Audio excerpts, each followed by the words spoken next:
Some people inherit antique furniture. Others get stock portfolios. Me? I inherited a cabin. But not just a cabin.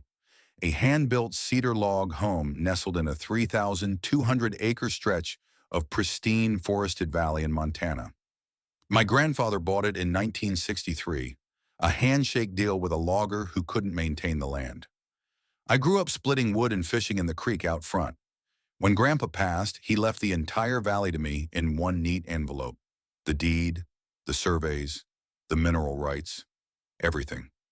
Fast forward to last fall, when a new development called Pine Hollow Springs popped up on the edge of the northern ridge. Big rustic modern cabins, HOA controlled of course. They advertised remote mountain living with all the comforts of a gated community. Translation: pretend wilderness for people with money but no axes. At first I didn't care. They were a mile uphill from me and technically outside my posted boundary. Or so I thought. Then came Karen Jeffries, HOA president, self-appointed community integrity officer, and destroyer of peace. She showed up in a brand new white Range Rover one crisp Saturday morning, rolled right up to my cabin like she owned the place. I was splitting logs. My dog, Dusty, barked once before settling back on the porch. "You're trespassing," she said, stepping out in hiking boots that had never seen a trail. I stared at her. On my own land. "This structure is not registered with the Pine Hollow HOA, and your generator is in violation of community noise guidelines." I wiped sweat off my brow. "Lady, I've been here since before your community was a cow pasture." She narrowed her eyes. "We had a complaint from a resident about smoke and chainsaw noise. It's disruptive. You're required to submit an occupancy permit to our board." "I'm not in your HOA. That's not how it works anymore," she said, smug as a cat in a birdcage. "The HOA recently voted to extend oversight into adjacent properties. This valley falls under our scenic buffer zone." Scenic buffer zone. That's when I realized they'd gotten greedy. Pine Hollow had misread the county easement maps and assumed the undeveloped land in the valley was public, or at least unclaimed. I wasn't on their radar because I don't use county water, electric, or the main road. I've got a private well, propane, solar, and a logging road that's older than any of them. The next day, the sheriff showed up.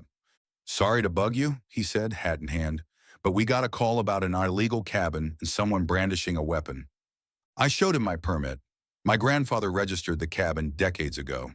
The structure's completely legal, grandfathered in by zoning laws from the 70s. I handed him a folder with the full land survey and deed, covering the entire valley. Right up to the ridge behind Pine Hollow's fancy trailhead. He whistled. "Well, that explains it." Karen showed up again an hour later, this time with 2 HOA board members in tow.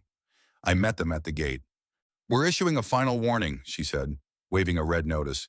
"You're facing fines of up to $12,000 for unauthorized land use."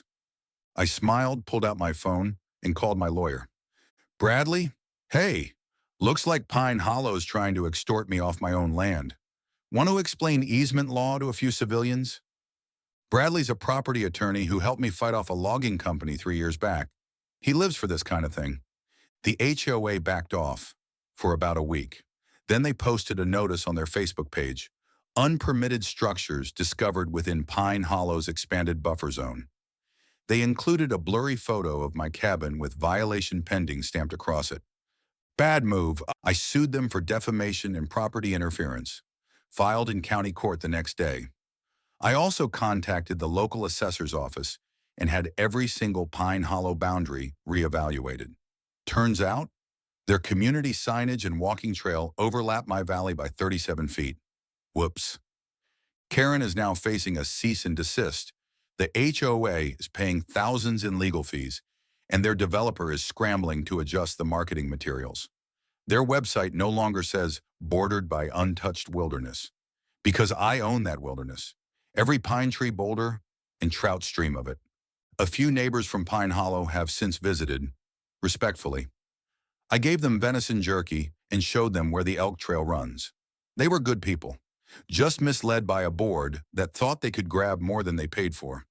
Karen, she resigned last month to spend more time with her family, And my cabin? It's still standing. Smoke curling from the chimney, Dusty sleeping by the door, and a new sign on the main trail into the valley. Private property. Owner owns entire valley. No HOA beyond this point. Some inherit furniture. I inherited a lesson. When people try to police your land, make sure you know exactly how much of it you own, and never let them forget it.